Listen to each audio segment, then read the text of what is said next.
দাদা বলে কাকে ডাকলো ইডি? আইপ্যাক হানাকাণ্ডে এতদিন চুপ করে বসেছিলেন কুণাল ঘোষ, কিন্তু এবার সবার চোখে আঙুল দিয়ে তুলে ধরলেন ভ্যালিড পয়েন্ট। হ্যাঁ, বড় প্রশ্ন তুলে দিলেন কুণাল ঘোষ।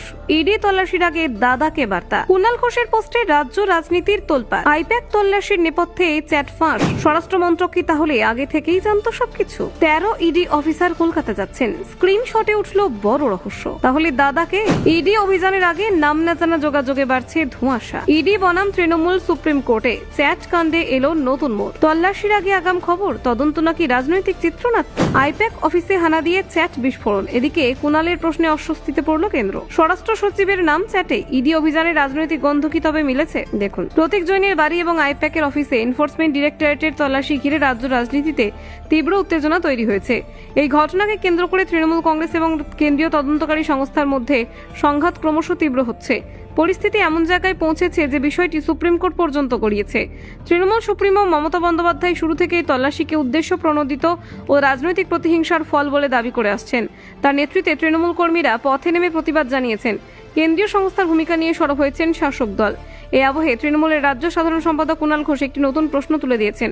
সোশ্যাল মিডিয়ায় একটি চ্যাটের স্ক্রিনশট পোস্ট করে তিনি দাবি করেছেন, ইডির তল্লাশির নেপথ্যে কোনো রাজনৈতিক যোগাযোগ ছিল কিনা তা খতিয়ে দেখা জরুরি।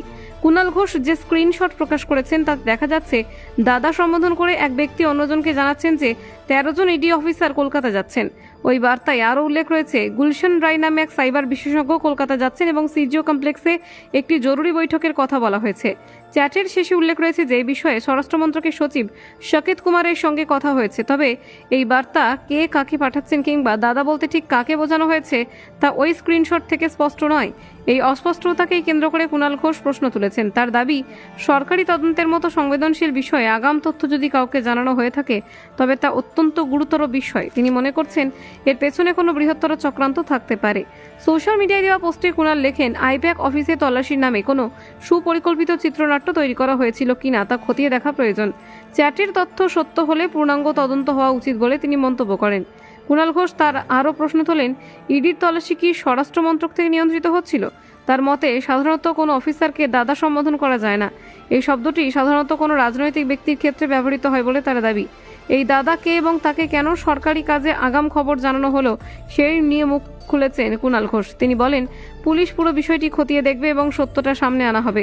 অন্যদিকে এই বিতর্কে বিজেপি সরাসরি কোনো মন্তব্য করতে চায়নি। দলের মুখপাত্র দেবজিৎ সরকার জানান, এই চ্যাট কারা করেছেন তা তারাই বলতে পারবেন। এই বিষয়ে বিজেপি কোনো প্রতিক্রিয়া দেবে না বলেও তিনি স্পষ্ট করে দেন। বিজেপির এই নীরবতা নিয়ে রাজনৈতিক মহলে জল্পনা শুরু হয়েছে। শাসক দলের একাংশ মনে করছেন প্রশ্নের মুখে পড়েই বিষয়টি এড়িয়ে যাচ্ছে গেরুয়া শিবির।